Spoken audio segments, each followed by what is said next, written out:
how does it function, this harmonization, which also plays a major role when we make music together?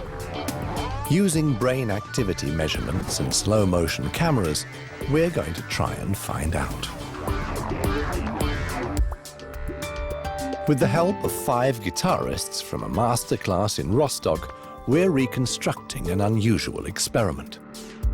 We want to demonstrate how it is that we often have the feeling of being on the same wavelength as someone else.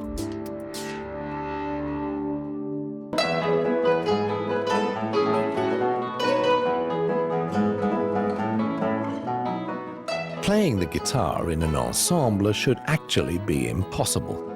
When a string is plucked, a sound is created within microseconds, faster than almost any other instrument. Above all, faster than we can react to a received stimulus.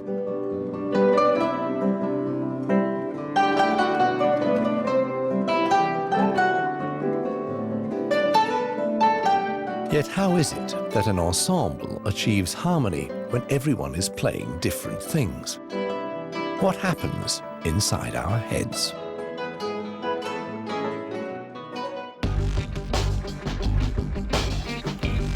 EEG devices, microphones, slow-motion cameras. Setting up takes hours. To measure their brain activity, the guitarists are fitted with caps, each containing 64 electrodes.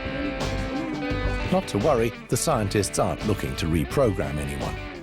The syringes are used to inject contact gel under the electrodes.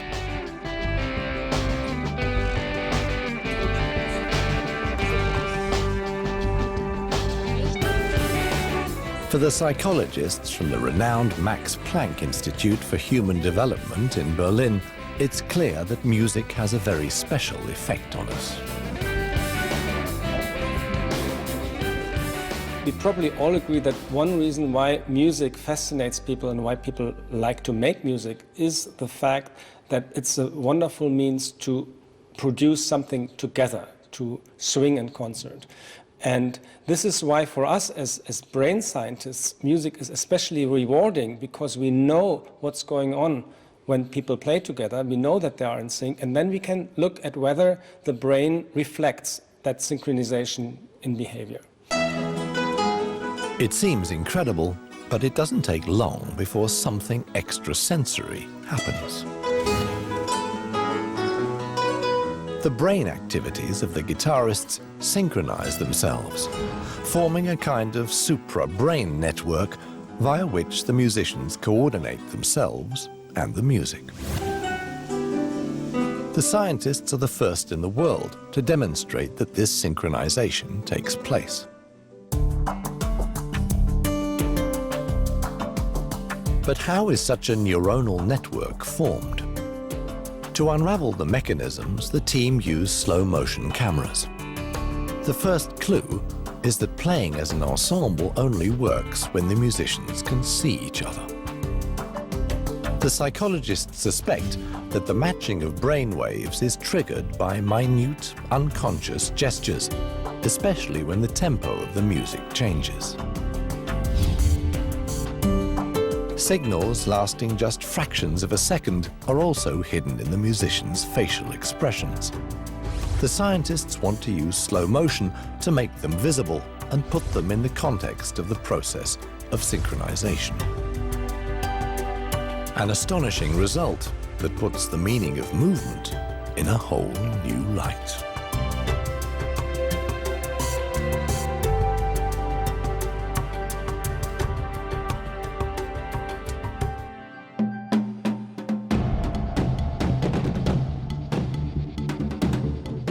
Music involves body and soul.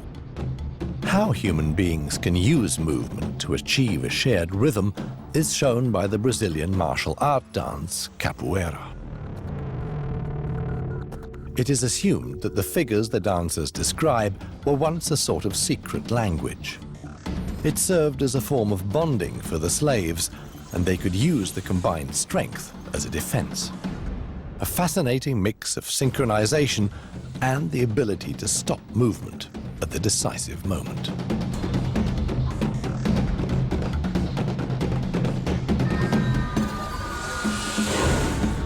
The matrix effect shows the martial art elements reflected in gestures and facial expressions. As soon as the dancers leave the common rhythm, things get a little dangerous, and a virtuoso dance becomes a martial art. Those unable to stay in rhythm with the drums will have no chance with these movements. One of the great challenges of capoeira is that you have to perform the movements, but you also have to stay in rhythm, because if one of you loses the rhythm, it can become dangerous for the other. It is, after all, a martial art.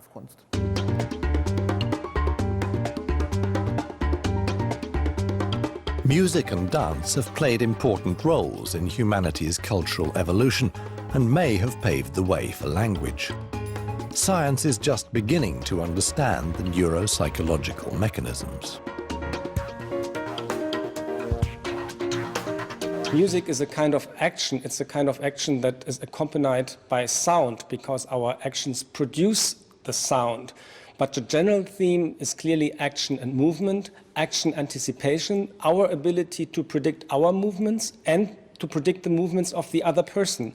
And it's exactly this anticipatory behavior that is necessary in order to synchronize our actions together. And this happens by virtue of our brain, the organ that regulates behavior, and it's the synchronizations of the brain waves within each individual brain and across brains that allows us to produce this kind of coordinated behavior or interpersonal action coordination, as we say.